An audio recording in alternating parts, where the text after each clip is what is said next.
So welcome to our series. This is an ongoing series on pediatric stroke and brain injury education. We're really hoping to offer you resources and ideas to improve the care and lives of children who've had stroke or other brain injury. And I'm just going to share a very brief intro, and then we'll hand it off to our first speaker for today. And obviously today's topic is adaptive sports and activities. And we're super excited to have Michelle and Andy here to tell their stories. We present educational events about pediatric stroke and brain injury, really as it affects children and as they become adults, young adults and older adults through the lifespan, because this kind of brain injury has an impact that affects your whole life. And we want to remind you that these are educational events and they're not a substitute for professional medical care. So please consult with your team as this information applies to you. Just to share where we've come from, we've been at this for now 4 years, offering first in-person events and now online events for the past 2.5 years. And we started with 2 in-person events in 2019. And last year we had 10 events online. This year we're on track to have 9 online. And then we're hoping to have a finale on Saturday, May 21st, outside in Boston for anyone who can come to that. So here's the upcoming schedule. We have Dr. Eichord from CHOP in Philadelphia sharing stories of recovery after stroke next month. And then tentatively a panel of young adults and older teens sharing their stories. The date for that's to be confirmed. We'll be talking to a physical therapist and an occupational therapist about how to play to thrive on May 13th, and then coming together in person for an active morning in Boston. So we hope that you can join for some of those upcoming events. And I'm going to stop share.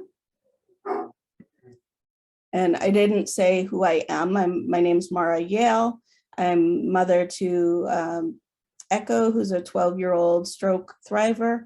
And I also coordinate this educational series in collaboration with several other people. So at this point, I'd like to introduce Michelle Ballasiotes, and I'll let Michelle actually introduce herself through her stories. And feel free to share your presentation, Michelle. Thank you. Sounds good. Thanks, Mara. I'm just gonna share my screen. So, hi everyone. I am a pediatric stroke survivor. I am a second-year occupational therapy student at UNC Chapel Hill. And really, my passion for OT stemmed from growing up as a stroke survivor. My stroke happened before I was born, and I have right hemiplegia as a result, and I also have hydrocephalus. So I just had a really great OT growing up, and she was a large part in inspiring me to become one myself. And I am super interested in adaptive sports. I participate in a lot of them myself, which you'll hear more about today. And I am considering going into the practice of adult neuro outpatient clinics, but we'll see where I really end up. I have to pass the boards first and go where the job is. So stay tuned for that. So I'm going to kind of walk you all through a timeline of sports that I've done growing up.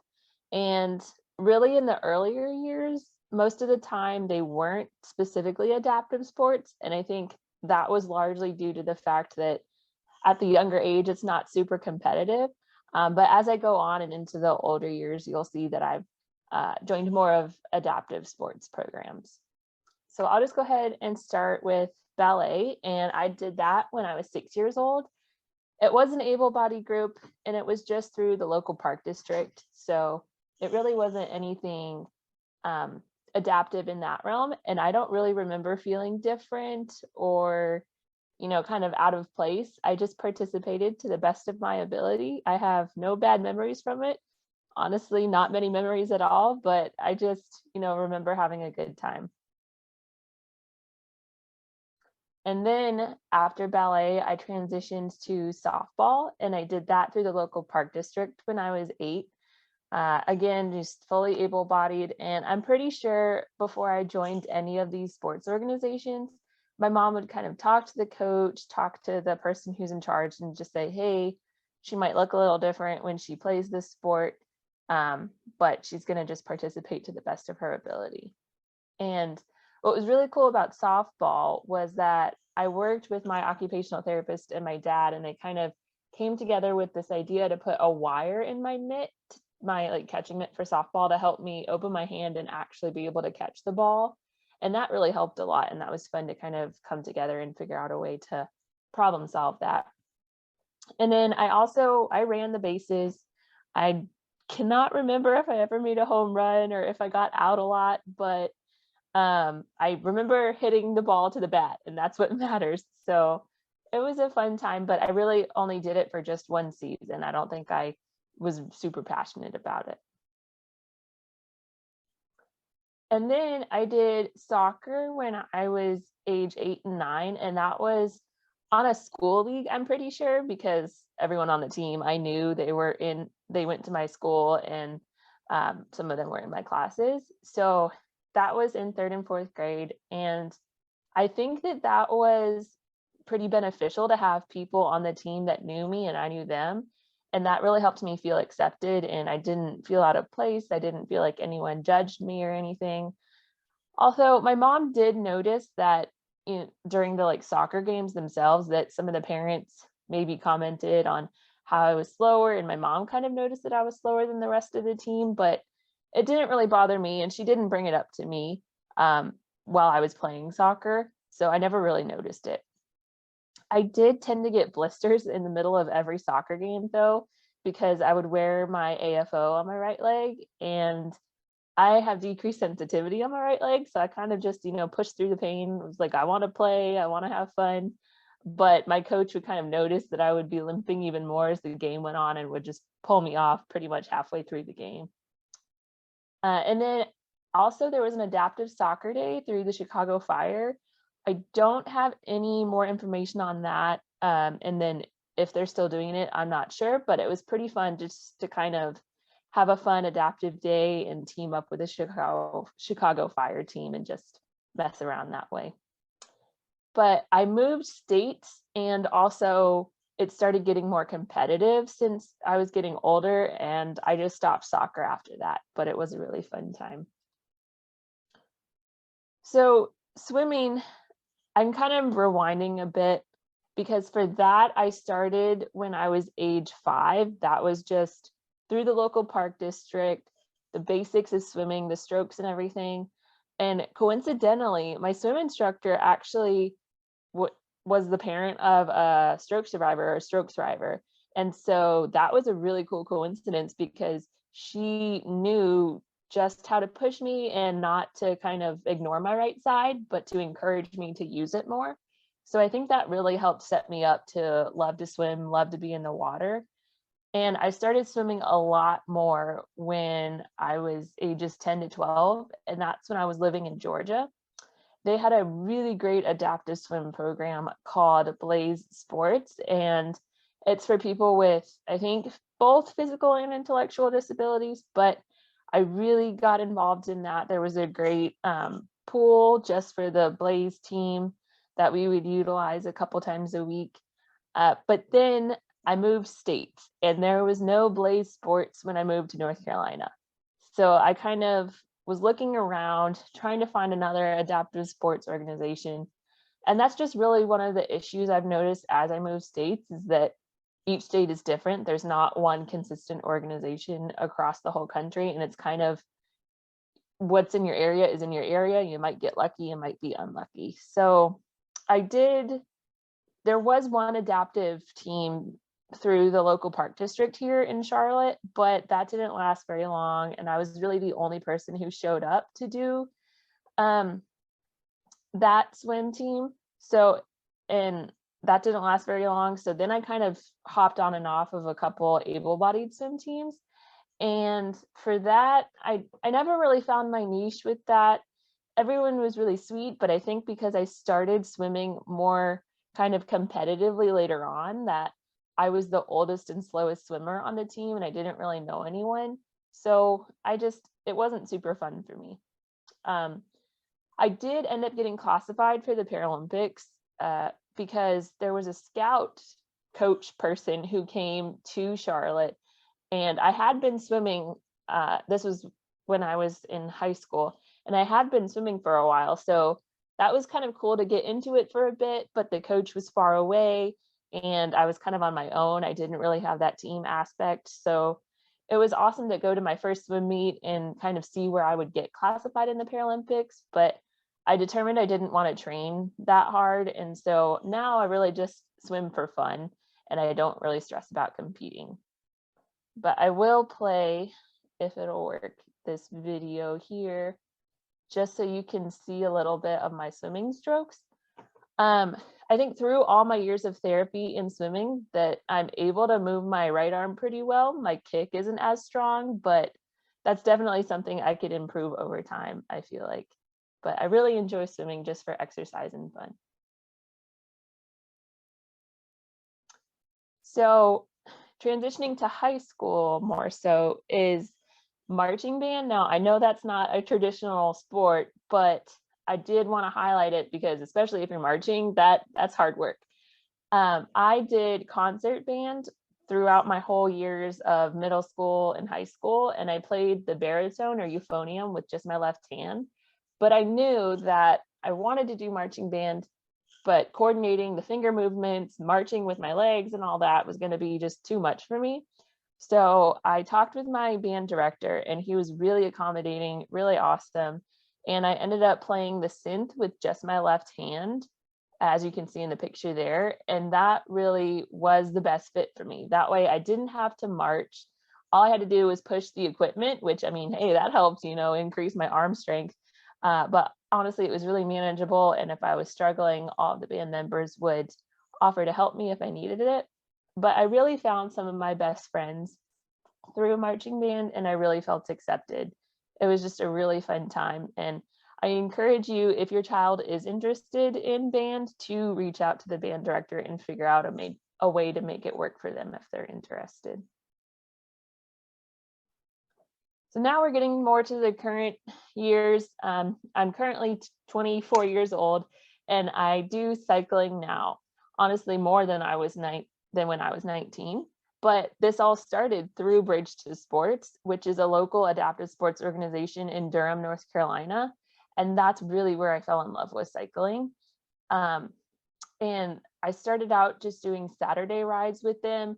I tested out a hand cycle, but I realized, no, my arms are kind of like spaghetti noodles. I don't have the muscle strength to want to bike for miles and miles using my arms.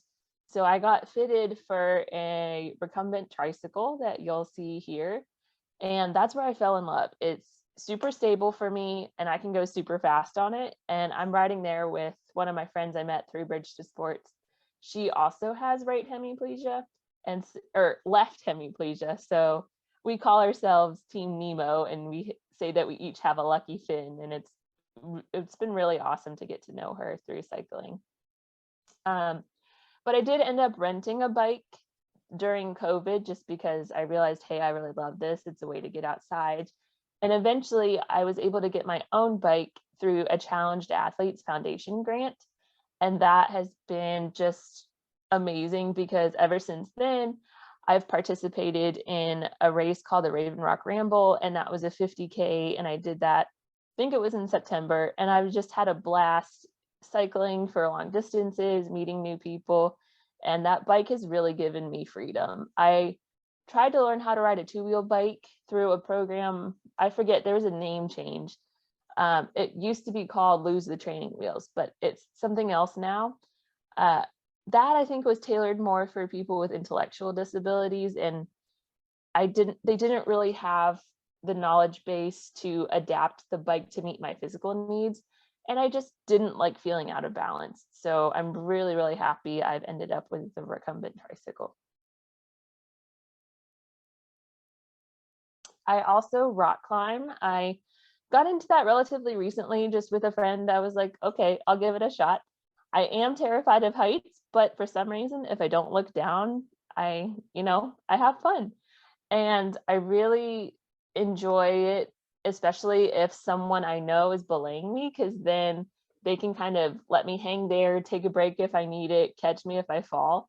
That's why I don't like the auto belays, because, you know, if I fall off, it takes me all the way down, and then I can't really take a break. Like right there, I probably would have fallen all the way down to the bottom. There aren't many adaptive climbing groups that I'm aware of, except I do know about Catalyst Sports. The other woman you see in the photo there, she is part of the Catalyst Sports climbing team. If you want to look them up, I'm sure you can find more information about that. There's also a local Duke adaptive climbing team, but they're not currently doing anything due to COVID, but I think it's a really fun sport and there's a lot of cool ways to adapt climbing. So definitely if you're interested, maybe just even talking to your local climbing gym and starting something. But the three of us there, we decided to create our own team called Team IHOP, because my friend Wes in the middle is an amputee, and then Lauren and I both have hemiplegia and really mostly hop on our stronger legs. I also kayak, and again, I found this through Bridge to Sports. I don't do it as often, but it was really cool to find a way to adapt the paddle so that I can keep my right hand on it. That's a contraption there that I kind of just click my wrist into that hole there, and it wraps around my wrist, and it helps me grip the paddle and keep it on, and so it doesn't fall off because my grip isn't super strong. And it also helps to stabilize my wrist. And it really is a good shoulder workout. You do need some core balance to do it unless you use outriggers, which are super beneficial. They kind of help prevent you from capsizing, but I don't use outriggers. And so for me, it was important to test out capsizing, because if you flip, you need to know how to get out of the boat. And so I practiced that in a controlled setting in an environment like an indoor pool. And that was a interesting experience, but I feel way more comfortable now. And I think that that was super beneficial. But I also go more casually just with friends sometimes, and they're super understanding with me needing to take breaks and things like that. I also recently got into hiking, and in the picture there are two things that have really helped me with hiking, and those are hiking poles and hiking boots. The hiking poles are super great because then I don't need to lean on anyone to help me with my balance, like climbing over rocks, and it is more stable and I can go faster. And then the hiking boots also just help for extra stability with my ankles and things like that. And it does take me a little bit, I'm a little bit slower, so it's really just patience and figuring out the motor planning to climb over the rocks, but I really enjoy it. And with the boots and the hiking poles, I'm able to go relatively fast. Bridge to Sports does have hikes for the visually impaired.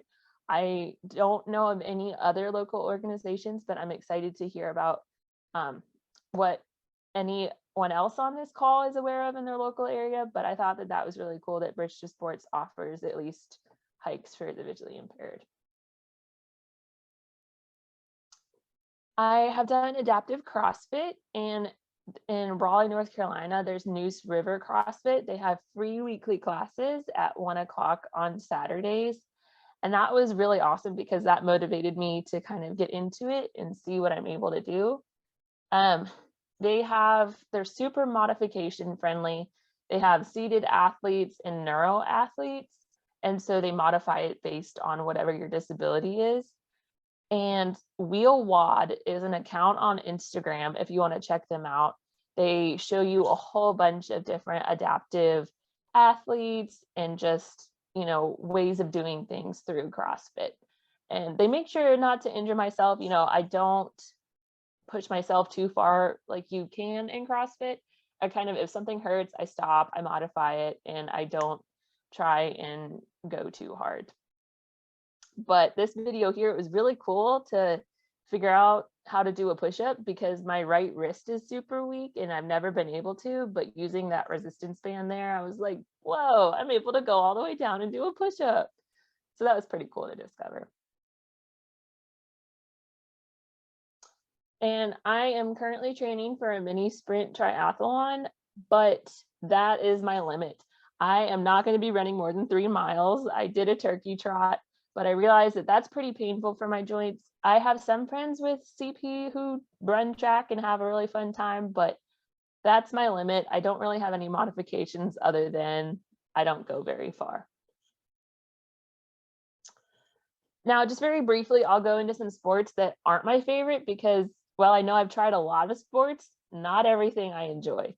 I did try skiing with my occupational therapist once when I was 9, but I was toe clipped. I had that other helper there as well, and I was tethered. And it was fun, but I don't really like feeling out of balance. So I tried it once then, and that was fun. But recently I went without any adaptions, and I realized, nope, not for me. You know, I'd rather be more stable, seated, doing something else. So Ski Spectacular is in Colorado if you want to check that out. I think they have a week-long adaptive clinic that you can do, and it's all with instructors that are trained for adaptive skiing. Mountain biking is also not my favorite, although a lot of my friends through Bridge to Sports really enjoy it. We call ourselves the low riders, but it's definitely different with 3 wheels because it's easy to tip. But if you're interested in mountain biking, definitely check out Catalyst Sports. They're local in the Southeast, like mostly North Carolina, I think. But it was fun to try, you know, once or twice, but that's about it.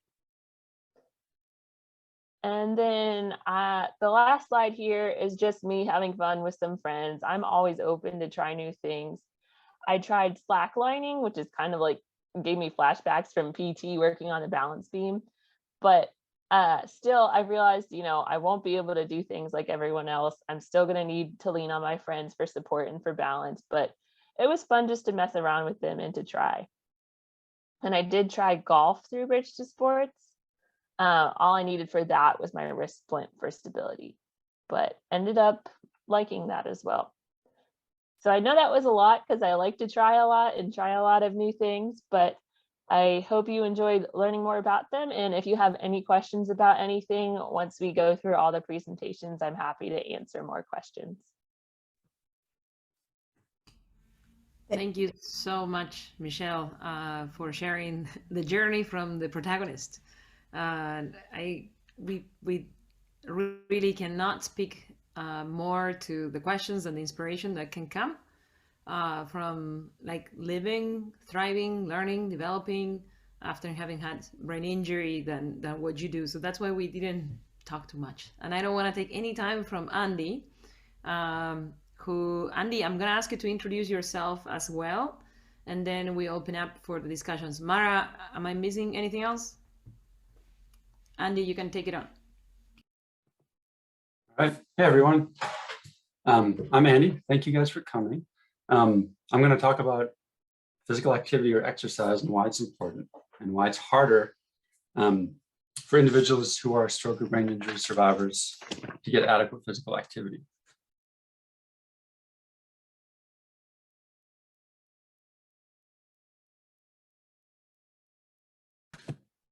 Sorry, you guys, I have someone home sick today.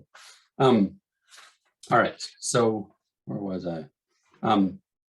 So I was talking about physical activity and exercise, and hopefully at the end of this presentation, definitely after seeing Michelle's presentation, you'll be able to get more ideas for how you can help the individual that you're here for. So I'll start by introducing two of my, oh, wait a second. I got to share a screen here. Excuse me a second.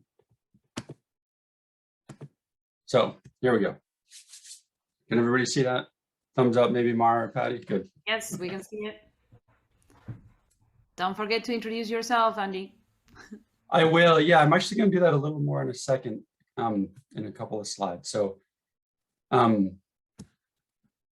this is a picture of two of my favorite people. So on the left is my daughter, Amaya. She is a perinatal stroke survivor. And on the right is Joe Walsh, who's the president of Adaptive Sports New England. And the population he services are kids with visual and mobility impairments. So I'd worked with Joe on a project that I did when I actually went back to school, in large part motivated by my daughter, to get a doctorate in physical therapy.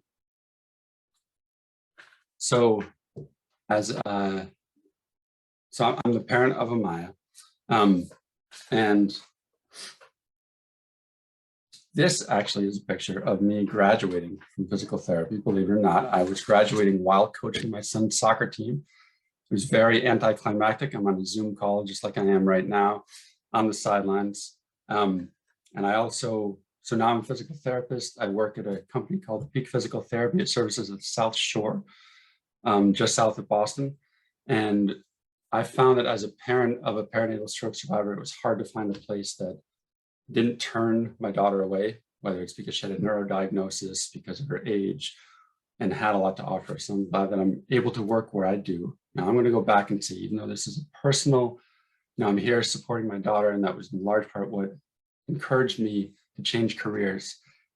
Most of what I'm going to present in this slideshow here is from research. So I did a literature review of 36 articles. It's a little bit on websites, the team from MGH, which you'll see Patty, Mara, Brian, Joe. So I'll jump into primarily number one here from reading all those articles. So U.S. Department of Health and Human Services recommends 60 minutes, and this is moderate to vigorous physical activity every day. There's a direct correlation between motor control and physical activity. In other words, the more motor control an individual has, the more likely they are to actually get those 60 minutes. And I'll tell you a bunch of different studies where the numbers are slightly different, but one study found that children with mobility impairments, only 1/4 of them, or 25%, get that recommended amount.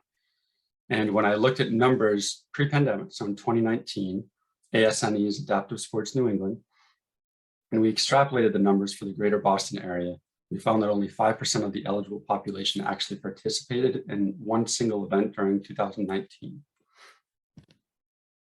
All right, lots of benefits of physical activity. I'm not going to read all of these. And then there are, if you don't get enough physical activity, obviously, that can lead to deconditioning, which is really the loss of the first three benefits listed: cardiovascular fitness, strength, and mobility, or range of motion. It can also lead to secondary impairments. What other numbers can I tell you here? If we look down at the bottom left, it's not just physical attributes. Individuals that get enough exercise and have better sleep, reduced anxiety, stress, depression, increase coping skills if they sustain their participation. There's been correlation with processing speed. And the other thing that's interesting is this idea of positive attention. My daughter often comments on how people stare at her brace. Feels like she gets negative attention because of her disability, but when she plays in a sport and makes a basket in basketball or scores a goal in soccer, then the opposite happens. So this idea of attention, but under a positive light, not only is it benefit of physical activity, but it's something that brings her back to want to do it more. There's a little cycle in the bottom that I made. If you experience success, you're more likely to participate. And that would lead to conditioning. And obviously the opposite of this could be the same.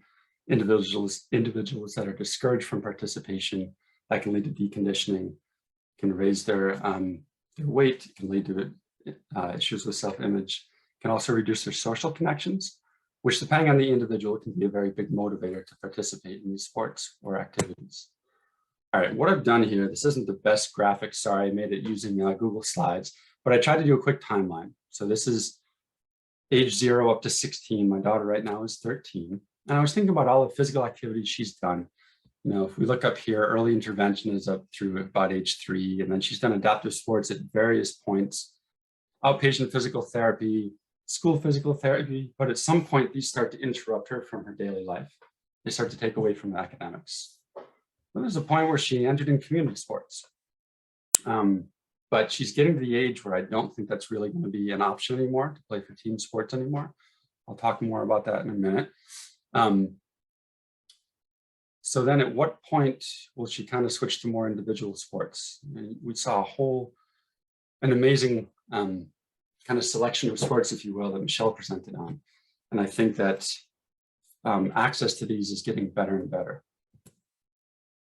So a couple more numbers here. I have on the left some of the advantages of physical activity I mentioned before. A couple of studies, numbers from studies on the right. One study found about 70% of kids with cerebral palsy outside of school phys ed classes participate at most 1 time per week in physical activity, as compared to their peers that participate 2 to 5 times a week. Another study said that 55% of children with cerebral palsy don't participate in any activity outside of gym class. And when they do, it tends to be less varied and the intensity tends to be reduced. All right, my terrible graphic again. I'm going to take out some of this information, put some pictures of my daughter in here. We got the adaptive kayak. I put a link in the chat a little while ago about that. This is her playing soccer when she was younger. She's tried out diving at BU, adaptive skating through Franciscans. I see that Paul is here, which is fantastic. This is a great program in Cambridge. And this is her recently. And then she's also gotten into jiu-jitsu recently. So she's definitely someone who identifies as an athlete. She's drawn to physical activity, but again, as you can see from Michelle's discussion earlier, she's tried out a lot of things. And just because something is a right fit for her now, it doesn't mean it always will be. So her interests are going to change over time. And unfortunately, as you get older, especially with team sports, which is really her favorite thing, the focus on competition just goes up and up. And the competition increases because the focus on winning gets greater and greater. The differences in ability are more pronounced. It's really hard to play basketball when you really can only dribble with one hand, when every time you go to make a shot, it's very easy for the now much quicker, more competitive opponents to knock the ball out of your hand. And I know I've talked to Mara about the school, what is it, Unified Sports that Framingham is a model for. I think there's 155 schools in the country that do it. But at some point, kids will withdraw from these team sports. And I also want to point out that there's a difference between barriers and perceived barriers. And these also change over time. They increase in general from ages 6 to 14, and they are greatest among young female athletes. All right, I've got a lot of information. I don't want to spend too much time here, so I'll just show you these images here. Did a quick word wall of these 36 articles, the words that popped up the most, barriers being things that encourage participation. Discourage participation or make it harder. Facilitators are the opposite, they encourage participation. It's a word wall, so I can only put one word. That's why you'll see weird, like no programs has no space here. But there are certain things that really come up the most, as you can see. Awareness, transportation, accessibility. The biggest thing that came up as a facilitator is the social network that you can build. I remember Michelle said a little while ago, there's a picture of her in the marching band, and she said she's made some of her best friends there. So the social connections, I think, are really, really important. And it's also know that as I go through this information, it's hard to acknowledge something as a barrier without saying that its opposite is a facilitator. A few of the things I'll talk about, there's an interesting study that came out with 24 mouths. I'll go into that a little bit. Despite all the information that's out there, the greatest transmission of information about access to adaptive sports is still word of mouth. Parents talking to other parents, kids talking to other parents about opportunities in the area. Finding the right fit is a big deal. You saw Michelle go through all those different activities and finding the one that really fits her right now. Also finding not only an adequately trained coach, but a coach that fits the personality of the athlete is pretty important. And I'll go through all those facilitators in a moment. Let's first start talking about barriers. So this is a very obvious accessibility, like you can't get past the snowplow, especially if you are non-ambulatory, you're in a wheelchair. And then there's the image on the right, the sidewalk just ended for some reason.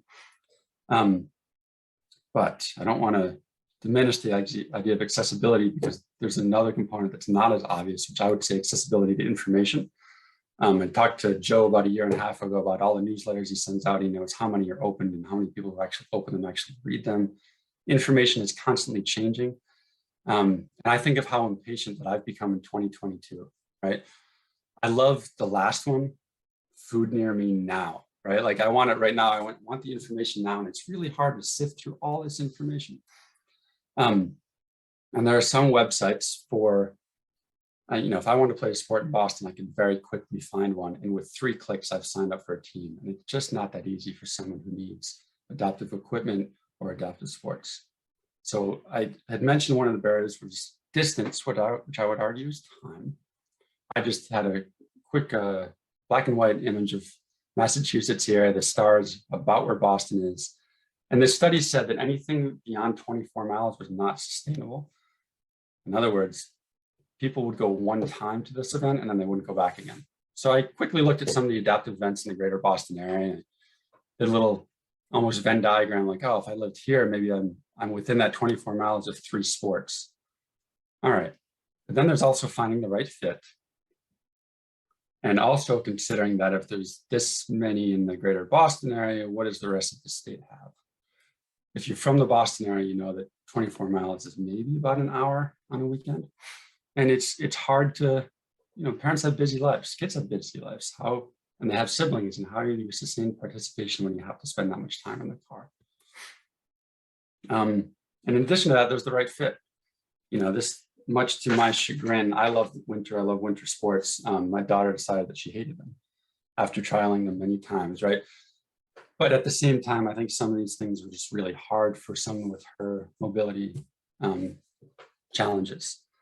And then there's also that she'll get comments from passerbys. You can see the image down here. She was actually laughing here, but she's got 1 ski pole, and the number of times that she's skiing and someone says, hey, did you lose your pole? Why do you only have 1 pole?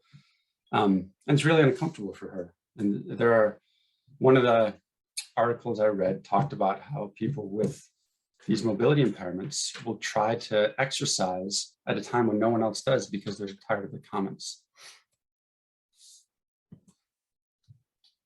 Time, obviously, is a big issue. Sustained participation, I already talked about that a little bit.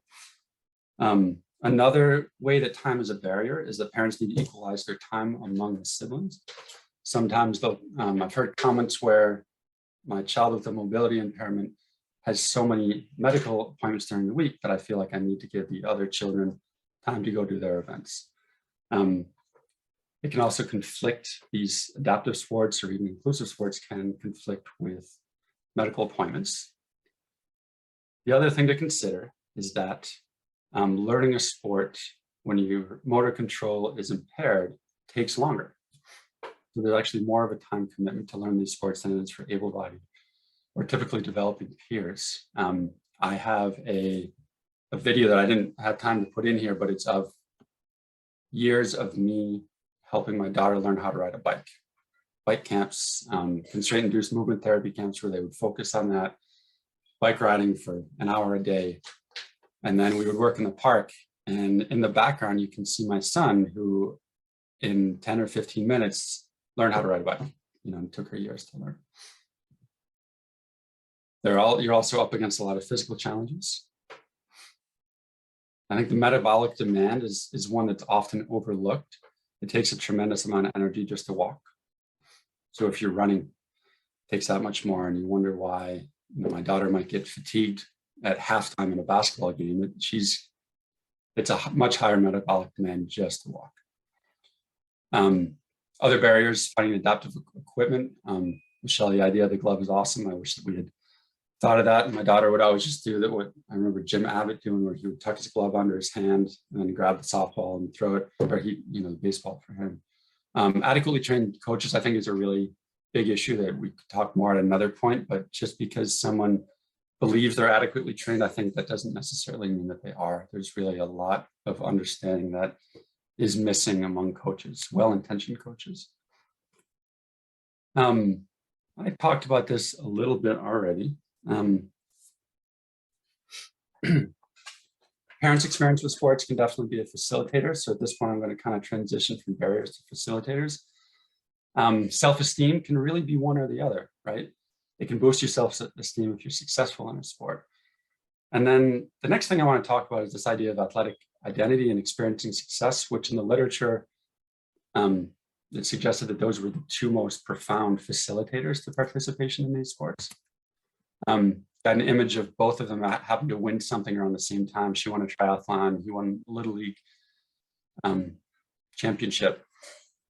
Now on the left, I have all these other things that contribute to encouraging or facilitating participation in sports. I found some of them interesting, like the sense of thrill, perception of leisure, to not feel stressed out when you're doing it. Be able to be spontaneous when you're playing a sport, not have to think too much. In terms of the parental involvement, there's one study that said that children ages 4 to 7 were between 3.5 and 6 times more likely to participate in sports or physical activity that their parents either did or currently do. What else? The Just Right Challenge. I talked about unified sports, high schools like Framingham that allow kids with disabilities to participate in a competitive way, which is really important too. I think it's important that you don't let the kid with a mobility impairment give them 3 seconds of fame so they can dribble to the basket and no one covers them. I don't think they want that. I think they want to feel like they're being competitive and that they're part of the game.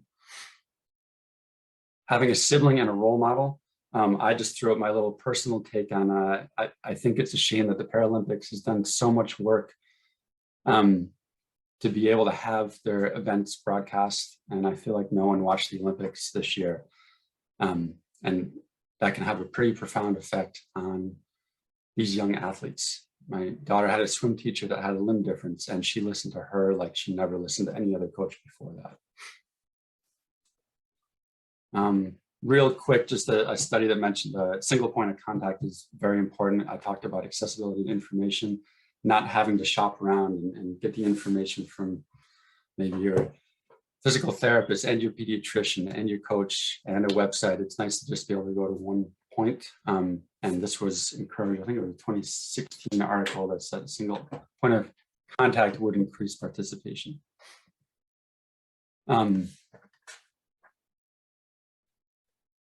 So obvious benefits to physical activity, but these are ones that are specific to adaptive sports that when they studied them, the benefits were not as strong with inclusive sports as they were with adaptive.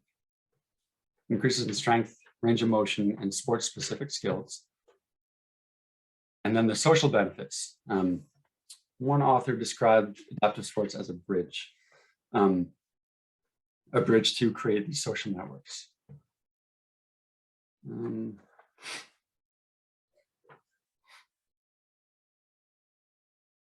Sorry, I had a quote I wanted to read. Oh yeah, the quality of life, as measured by the Pediatric Quality of Life Inventory. Kids actually rate themselves higher on this than their parents do when they're young athletes. They have a higher degree of global self-worth, and one study even showed a higher rate of employment. The issue with adaptive sports is they haven't really reached their critical mass. One of the things I remember Michelle saying was, I think you said it about swimming, maybe where there was a point where you were the only one going. So then you lose that social connection, and that definitely makes it harder for these kids, especially ones like my daughter who are very socially motivated. All right, so we have to keep in mind with all this that it really is a lifelong battle. One study showed that doctors recommended exercise half as much to their patients who had some form of physical disability, mobility impairment than they did their typically developed adults. Getting involved as a coach, so you can help to continue to spread awareness, empathy, how it's important to treat these kids differently, but not differently at the same time. So a few images up here, some are from some articles. I do just want to take 10 seconds to show some of the sources that I had. And I know that Mara can put these up later if need be. And I will mute myself here and go back to you, Mara.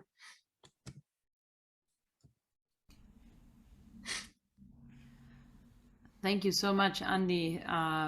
We know how much you've been experiencing and thinking super critically about what is it that we derive from activity and sports, and what is in between these families, kids, and accessing that is absolutely proven beneficial and way above many medications that we currently use to manage a lot of the difficulties that children with stroke and brain injury can have.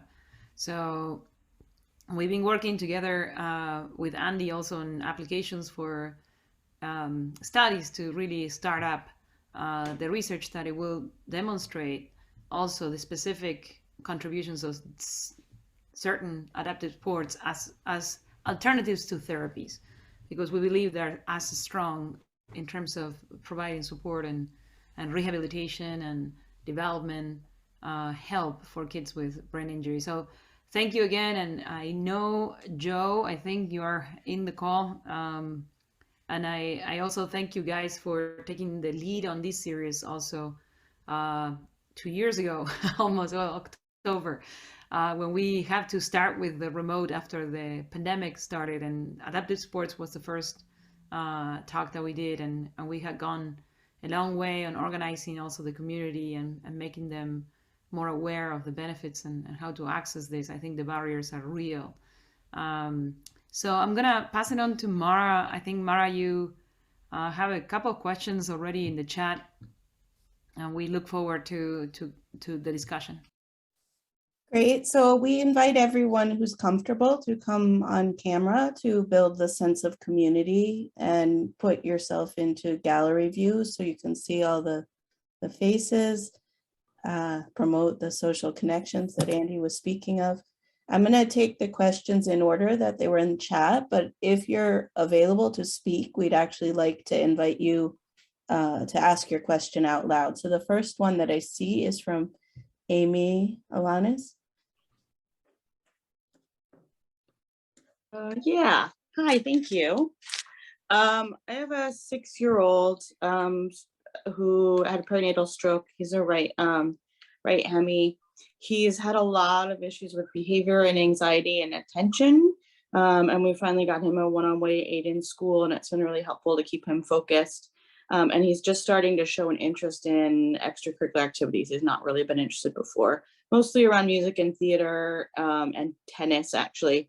So we're trying to figure out what the best way is to support his needs and to get him engaged, to help build his social skills and get him out in the community.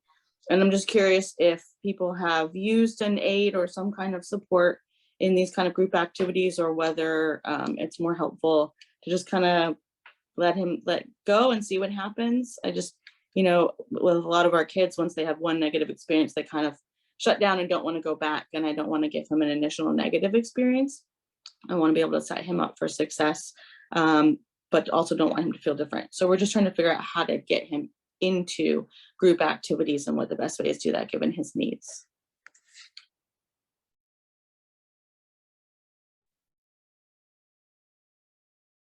Does anyone have experience? And I really will open this up. I see Paul is here, Joe is here. If either of you have experience with supporting kids who have more social or emotional needs in a group context, I'd welcome your thoughts as well. Yeah, I'll comment on that. I'm Joe Walsh with Adaptive Sports New England. I think that one of the things that we find to be really useful is to use older children. So have a high school student serving as an assistant coach or something. So if he's playing tennis, have an assistant, an older child being his support network, helping to keep him on task, as well as in the group and working on his skill development, and that way he can be part of the bigger group. There's a little bit of call out, but it's not the same as having an adult there, a professional there, that sort of would create a barrier to the social interaction. And I'm happy to comment too. Everyone, my name is Paul Worth. I'm the director of adaptive sports at Franciscan Children's in Brighton, Mass. And I would say it really depends on the program itself. So, for example, our summer program, which is a couple hours at a time. So we have a morning session and an afternoon session, and those tend to be around 3 hours in length. So in that sense, we've allowed PCAs to be there, or nurses to be there, if parents feel comfortable with that.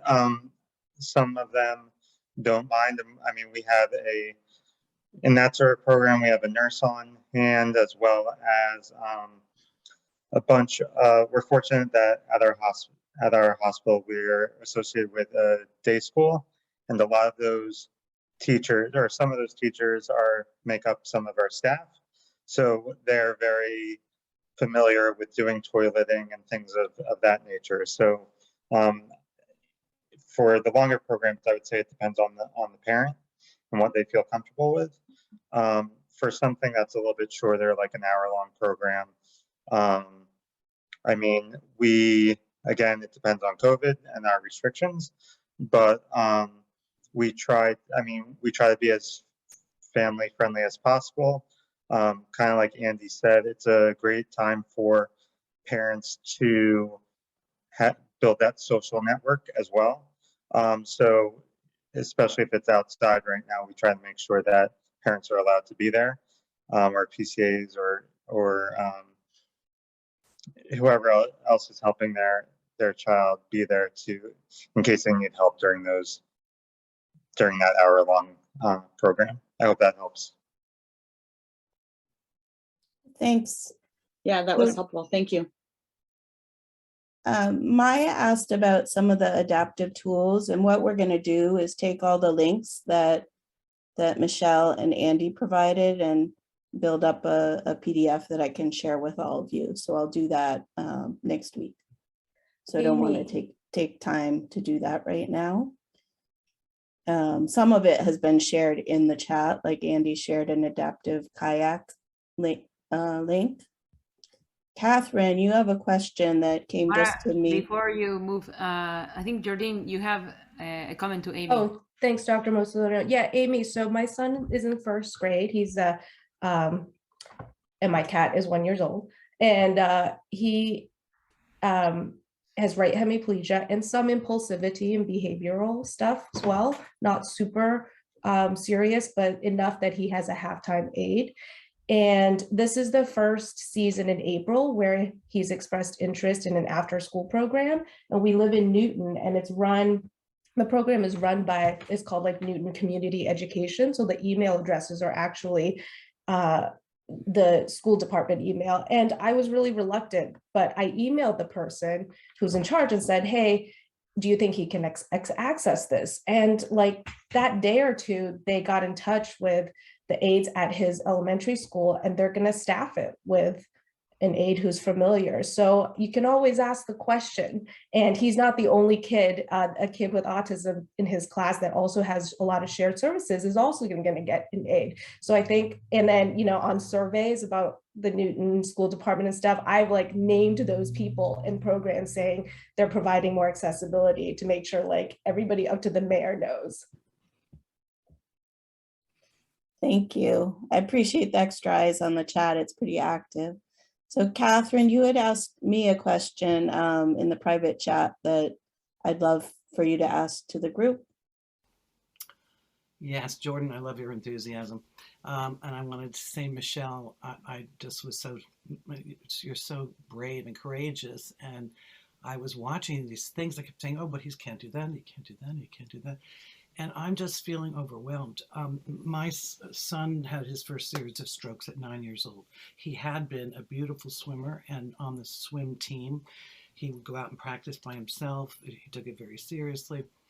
And unfortunately, the event leading to his strokes, he had been swimming in the ocean. So when we were discharged from the 3rd hospital, they told me he shouldn't go anywhere near the water. Nowhere near the water. Don't even drive by the water. We were living in Florida. And I'm thinking, why are we even here? Because if he went unconscious, he would sink like a stone. So that's what I heard there. And then I heard from other doctors that they cannot have the kind of motion for horseback riding, side to side, front to back. And recently, my son's Payson, he's 15 and a half years old now, and freshman in high school, and he wanted to go out for crew. And Patty and Bryant were very helpful. I reached out to them to say, what do you think? Because I've watched the crew, people I know the crew, and you see the motion, and I thought, well, maybe this is safe. And great thing about it would be he's part of a team. And since the age of 9, he has not been, we've been told not to allow him to do pretty much anything. I've snuck him in the pool, and then finally, if I'm there, he's being watched, he can swim, but there's no spin turns, there's no diving. And he comes from, he used to do lacrosse, he did a lot of sports. So I have twins, and he's more sportivo, one of the two. So it was a much bigger give up. And I'm just watching what you're doing, Michelle, and I'm thinking, okay, I went, and Patty and Brian gave me their enthusiasm, their evaluation of this. But when I spoke to I haven't even told you this, when I spoke to the coach, we went through it, and he had me watch a video, because we thought even he could be the one with the thing in the front and telling them what to do. There's something called catching a crab that I had no idea about. There is all these other things that are concerning, because he has very diminutive vertebral arteries in the back of his neck. And it's a very compromised neck. And so I'm looking at this and thinking, well, couldn't he do this? And feeling so encouraged. And then I realized he'd be out in a shell or boat or scull, I guess it's called, in the middle of nowhere. So if the person could even see him, because there are 3 or 4 people behind him, what if he has a stroke on the water? And how long would it take? We figured out, the coach and I, to get a boat to come over, lay him flat. You can't lay flat in the crew boat. Get him to shore, get him to the hospital. I mean, and I watched Michelle and what she was doing in her pictures, and I just feel, we moved here to be within 20 minutes to the emergency room at Children's Hospital. And I completely forgot about what it's like to be in the water and also in an away game or away regatta. So I know my son's, every child is unique, but I am questioning whether I'm holding him back out of fear. I moved here to be that close to the hospital, because that is what I was told to do. And he's had 5. The sad thing is that he had a life prior to us knowing this condition, and he was very active. And I'm blessed to have had those years with him. But he sees that now. He wasn't even allowed to kick a soccer ball in the grass at his school. And I've asked him to come to, Mara had told me her daughter's program, and he doesn't want to identify being handicapped. And now he's in first year high school. So I'm sorry I'm going on too long, but. Catherine, I think, first of all, thank you for sharing the struggle. First of all, parenting is not easy. Having had events that almost make your son not be here is unthinkable. And what you do after that is the best of what you're being told, as you were saying, and what your understanding is, and what his condition was at the time, and also knowledge that is being developed as he grows, becomes a man, and is moving more and doing more things. I think I would offer something. There are ways to do the first incursions in the water with a team, or even by himself, with a little bit of extra help. And in fact, I think in that regard, maybe there is some possibility of doing an adaptive coach to just make sure that things are okay. But mostly just having him in a reach area where you can reach him and someone can get there, and see how he feels. He does have other vessels going to the brain that can easily keep him from having a stroke, and I'm positive about that. But we will have to let him try, and he will have to be monitored. And that's what we were hoping it could happen initially, so he gets to feel his own body. But I think you're saying both things. Am I holding him back, or how do I try this? And this is what we're doing this event. We're trying to get help on how do we start? How do we do this? So I think I have a couple of ideas. We can take it offline since you are one of our patients, and we have also a chain of communication for more ideas with Brian also. And I don't know, Brian, if you have anything specific. We can do it another time. I really appreciate this format. I'm so glad I could make this meeting today, because every child from different ages, where the stroke was when they're born or before, and I just feel like there's people out there. There's information I've gotten from this just in terms of coaching younger kids. I mean, he's great with children. So I'm getting ideas as well. So maybe we can talk another time. Thank you very much for letting me speak. I'm not sure if Brian, can you talk right now? Sorry, I can now, but I'm in the middle of clinic and I didn't hear the question, so I don't know if I have anything. Okay. So I'm going to move on. Lauren, did you want to ask about tennis or horseback riding?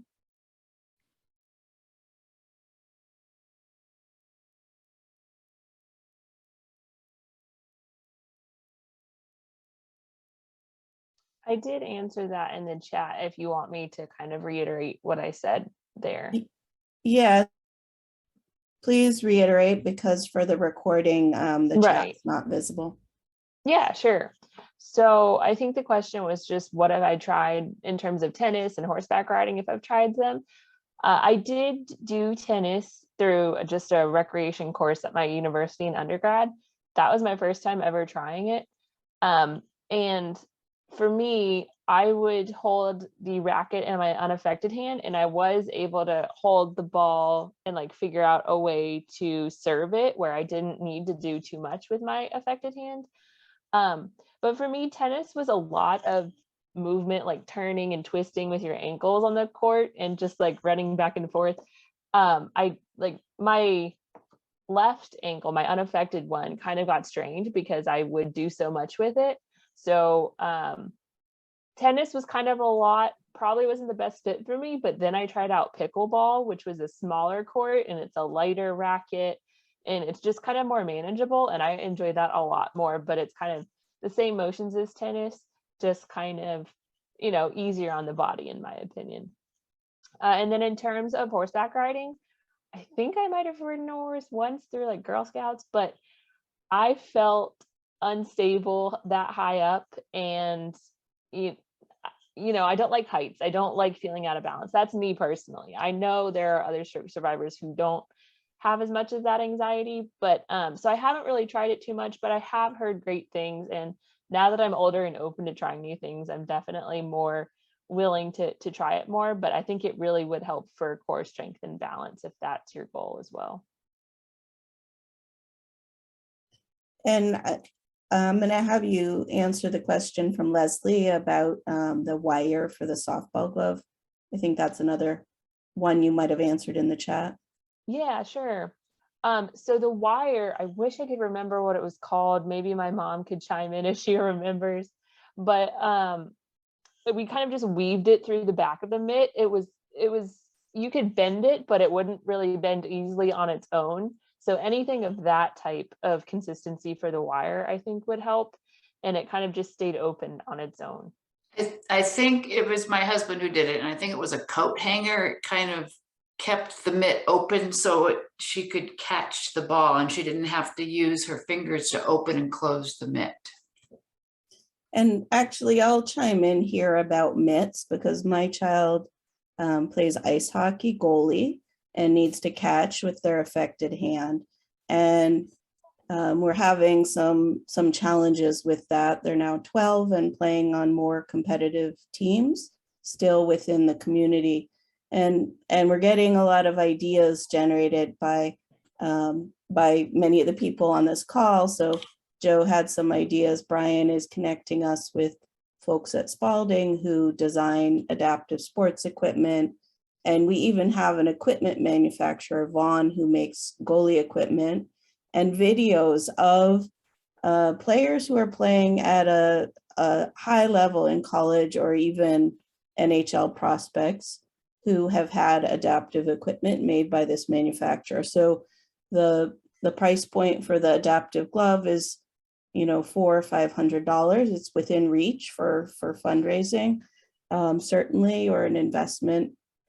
And I feel like if that's what it takes to keep my kid playing, then we're going to figure out a way to make it happen. But before we go off and do it with the equipment manufacturer who's not local to us, we want to explore locally with an orthotist, with a prosthetist who have experience customizing and can actually study the anatomy of what my child can do functionally, so that the design really fits their needs. So, and that's been an active process because I've been doing surgery on goalie gloves since my child was 6. So it's sort of, you know, it was something I could do when they were 6 or 7, and now at 12, they're like, this isn't working. We need real professional help here. Yeah, and I asked because my son is 7 and we tried playing hockey, but there's just such a level of stress and anxiety around getting his hand in a mitten, a glove, getting his hand in anything for that matter. So, and for me, it's like I take on the stress, anxiety, and sadness, right? And just, it's definitely disappointing, but at the same time, I know we're lucky that he, is thriving in the way that he is, but baseball season's coming up. So there's like just that stress and anxiety around wearing a glove and why can't I just do everything with my left hand? And, obviously trying to protect his confidence and minimize the anxiety because the mental health impact of that is real. And, I think we're probably like at a point where I do need some sort of like finger separator, something that can help him just adapt, right? But yet he does enjoy being part of a team and he doesn't say anything about his hand being different. And I obviously don't want to sort of make it a talking point all the time, but I just want to figure out how we can like quietly help him, but yet do it in a way that minimizes the stress and anxiety. Cause it just is, it's even getting, his coat on and his jacket, zippered, and in the winter, he won't wear gloves. He just doesn't ever want to do it. So we kind of don't play in the snow because it's all around knowing that it's so difficult. But, and at these ages, it's definitely tender. And then it becomes, right? Like I'm always just thinking of the mental health impact.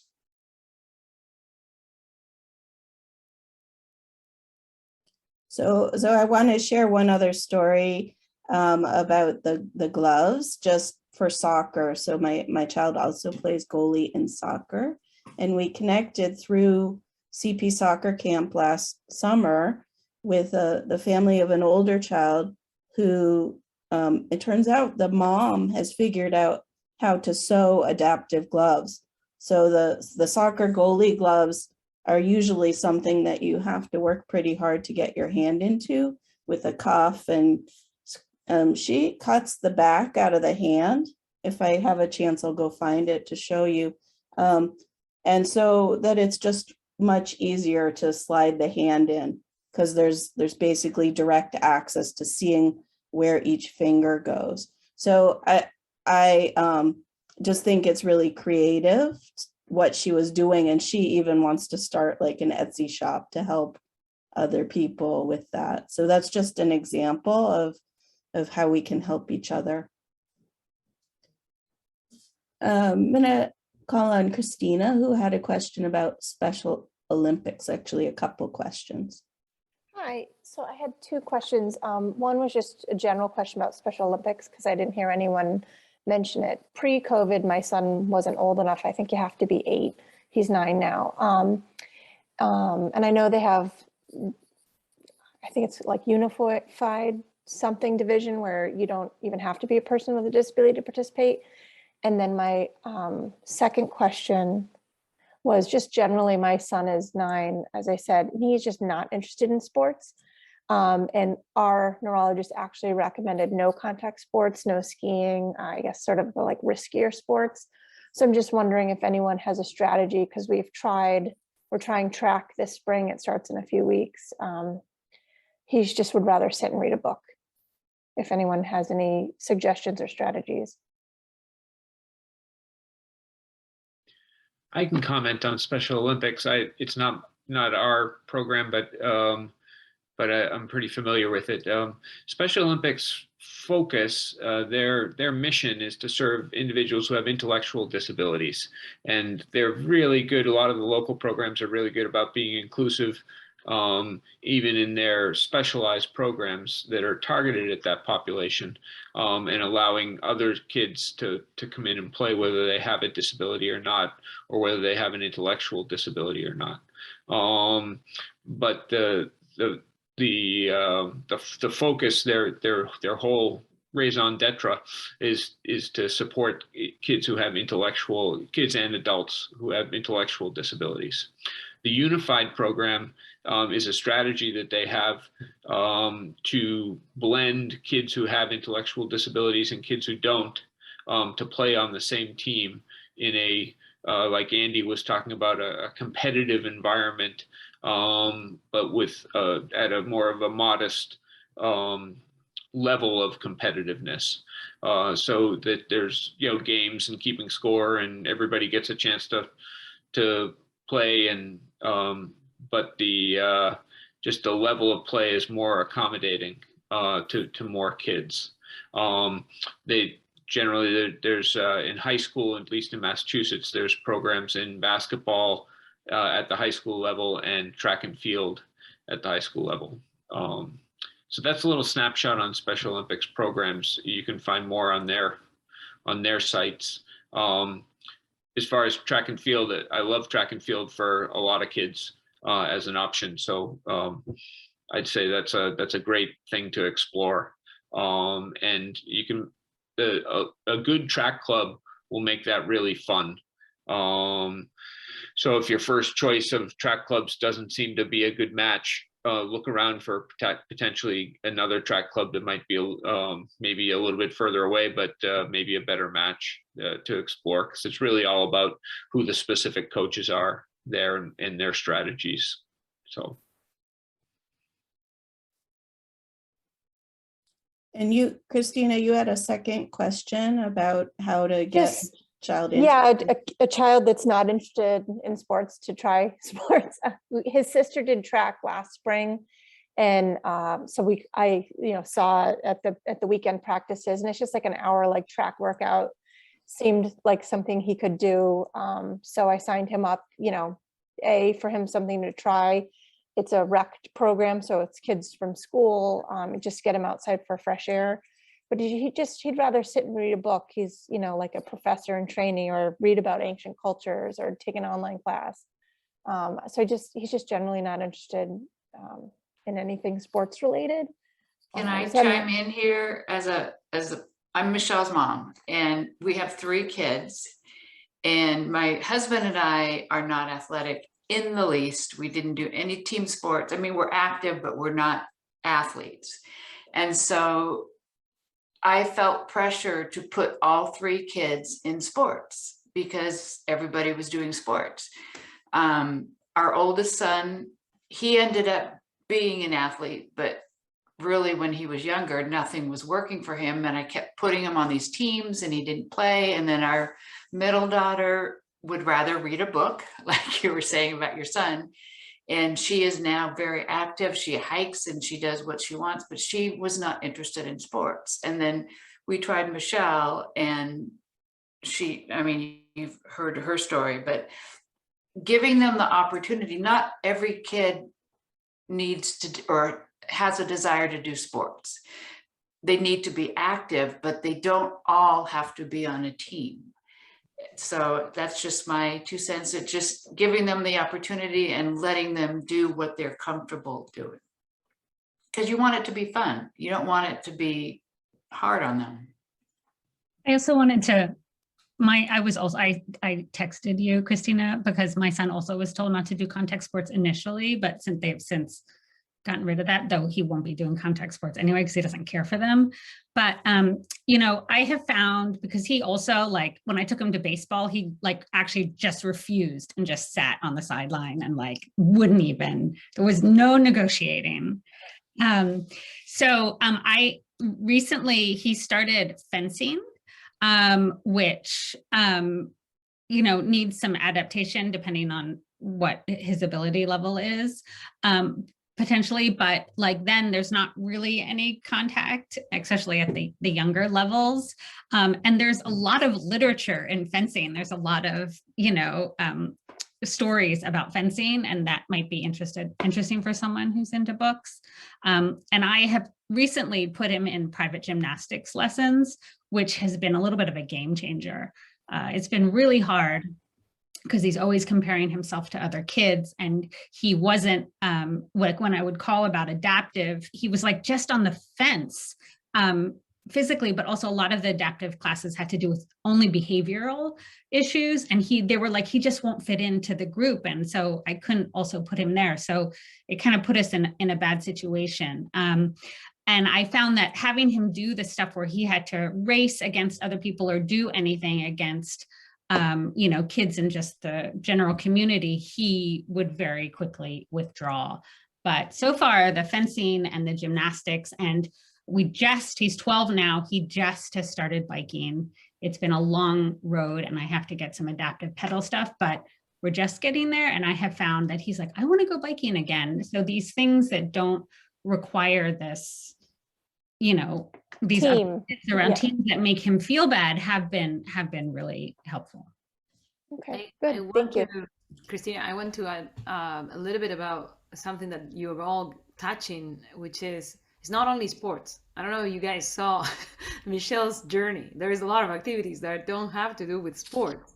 And also, again, this idea of in teams or alone, sometimes the experimentation depending on the child, depending on the personality, as you were saying, and what leads them into trying something, will have a very different format than even the sibling or someone else with the same hemiparesis. And I think what we are trying to encourage here is as many ideas and resources that could be accessed also to try things. And maybe the whole thing is not making it about something that you're going to start forever or you're going to start for some time, but just this is another thing that we're going to do. Maybe you go as a family, or you go with her alone, but giving them opportunity to try. They do have to experience their body and develop certain skill before they feel comfortable on trying the next thing. And I think Andy also talked about this, and that's why we like the idea of exploring adaptive sports and having coaches that understand also the disabilities, so they are not put unfairly to be seen and interact or perform at a level. And once they start experiencing their own body, things change, and also developmentally they change. Sometimes they feel one way about something, and as you know, a couple of weeks can go by and they might change their mind. But they would definitely not have much opinions if they didn't get to try it. So I think that's a little bit of maybe by itself, try it, I love your idea, Maya, of looking for something that also has the book part that it could be attractive, and learning about that and then going into trying it yourself and as a play, basically. I think, Brian, you also had some. I think not that it probably applies all that much. And again, I don't know your child's specific story, so I'm not saying to push things, but when we hear about this, no contact sports, I think that often is a blanket statement that gets made, and it often carries probably more weight than it was maybe intended, and it's not as specific to what the true risks are individually. I often refer people to the Hemophilia Society, has a really nice kind of visual of different sports, and they list out a huge number, and they range them from very safe, including like walking and Tai Chi and that stuff, to essentially no-goes when we think about, ice hockey and football and lacrosse and rodeo and those types of things. And I think that there's a middle ground in between a lot of those. And the other side of that is when you think about kind of our individual sports versus our team sports, the team sports are harder to control, right? There's a lot more going on. Things that are specific collision sports, or the goal is impact, are on that no-go side. But there's other ones that are more individual, such as skiing, that sometimes get put into that contact sport, more risky behavior aspect. But the reality is, depending on your child, if they are on the more cautious side, or you're doing it, as Dr. Mussolino was saying, on a very rare basis, individually with the family, and you're going out and you're staying on the bunny hills, and like you're just learning and getting out and experiencing things, that's not the same risk as somebody that's up on the top of the mountain going down black diamonds at full steam, right? These are different sports essentially.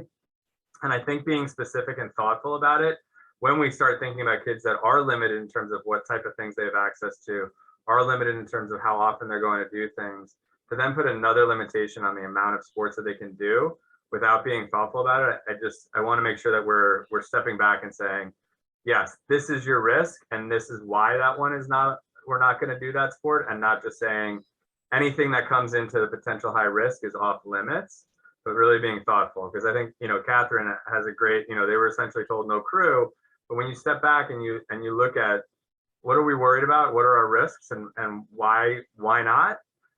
Realistically, there really wasn't a good reason for any of that stuff. And I think having an honest discussion individually about sports and what you're thinking about, and fencing for sure, there's no way you're getting the type of impact that's going to cause any concerns at a 9-year-old stage in something like fencing.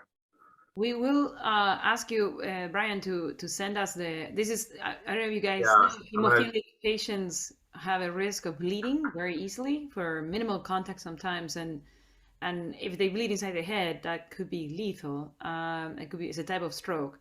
So Dr. Rabowski, which is in the PD stroke clinic, and Dr. Wisher also work with these kids in another setup, and this is a beautiful resource because those kids are at the highest risk of something bad happening in their heads. So I think it would be great to add it to the handout that Mara is putting together with all the resources. And Mara, I don't know how much more time we want to do questions, but it would be good at some point to talk about this do it yourself kind of for the people that are not so local to the Northeast or and are in this call. How do we get started with building a community that helps each other to find the resources and decrease the barriers? So Mara, I don't know if you want to do a couple more questions and talk about this and close with that and the survey, or how you want to do it. I see people are still engaged here, so I don't want to cut it short. So I know some people are going to go at the half hour. I found these goalie gloves. So this is the one that's not adapted. So it looks like a regular glove. It's tough to get on. This is the adapted one. So it has Velcro at the wrist. Sorry for the noise, but you see there's a cutout here to much more easily slide your hand in. It's a little small for me, but the other child had grown out of these. So it was a hand-me-down pair of goalie gloves for soccer that I paid postage from a family in Texas to us in Massachusetts. So there's a lot of beauty in the extended community. There's one question that I saw that I think we'll take as the last question, which is about sort of when to know to go toward adaptive sports from community sports. And I think various people can speak to that. And then we can talk more about how to connect with community to even find access to opportunities.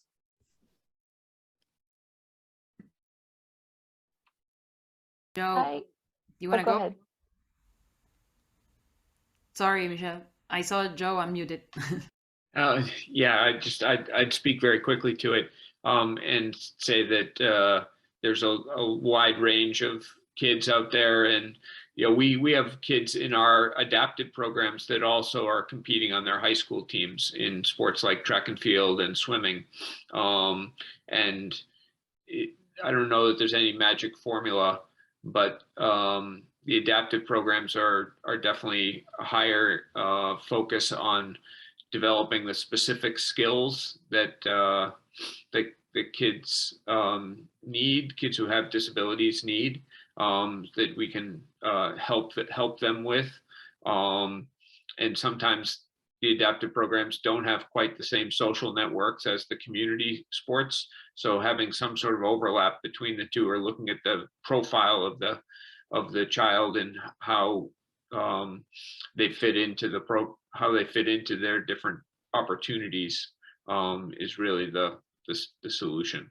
So it's maybe not an answer, but a perspective.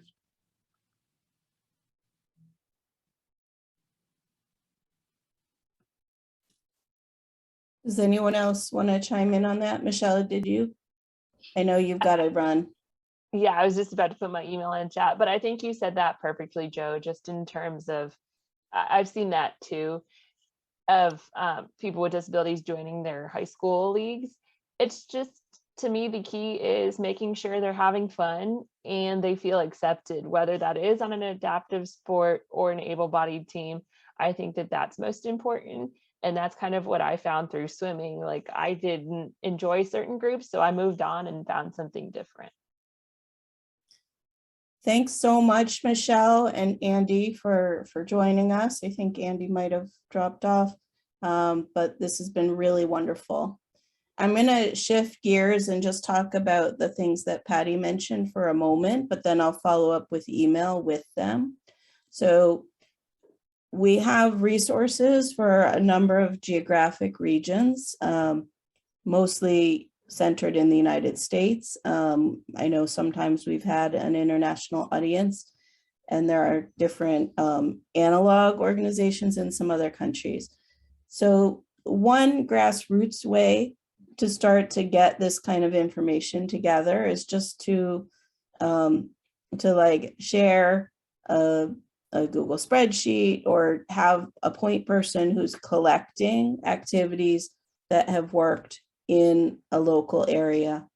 Paul, who was on earlier, has built with his team at Franciscan a beautiful guide for access to all kinds of adaptive opportunities in the state of Massachusetts.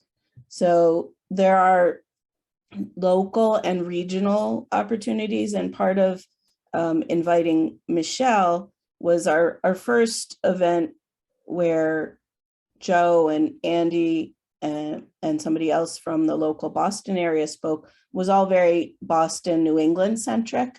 And with this, and Michelle's moved multiple states, you've seen that you sort of have to work at it to find the opportunities, and you have to work at it to find the right coaches and the right fit for not just sports, but also activities.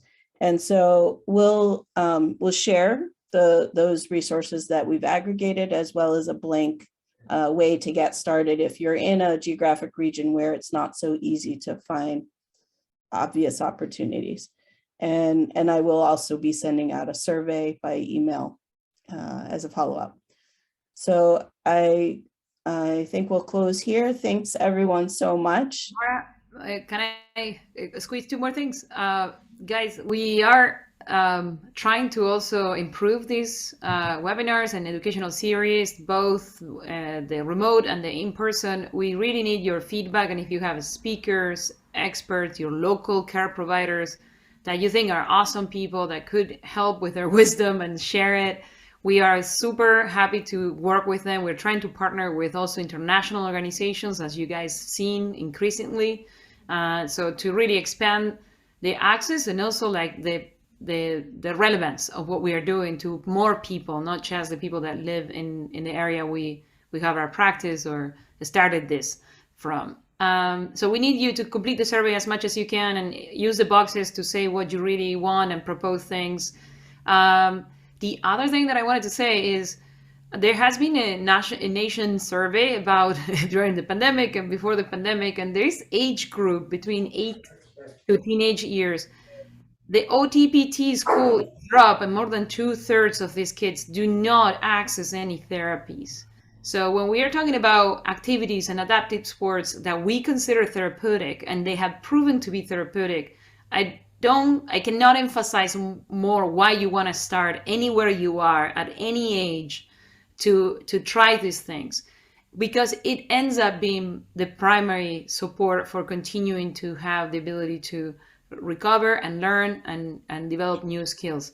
And the summer is here, so this is a wonderful time to start signing up for things, and that's why we started veering towards adaptive sports. And you'll see that there also play to thrive, and how can we do that during the summer, and what kind of programs, and remotely and in person. So we're trying to use all the recommendations we are receiving from you guys. So please keep us working together, join us to work together, and bring the experts and the teams that you have around you to this group. We are getting something here because of you are making it, the families, the patients, and the providers, so, and the experts in the community. So please keep working, keep participating, and thank you for all that you're doing and for being here today. Thank you all. Thanks. Have a good afternoon or day wherever you are. Bye now. Thank you.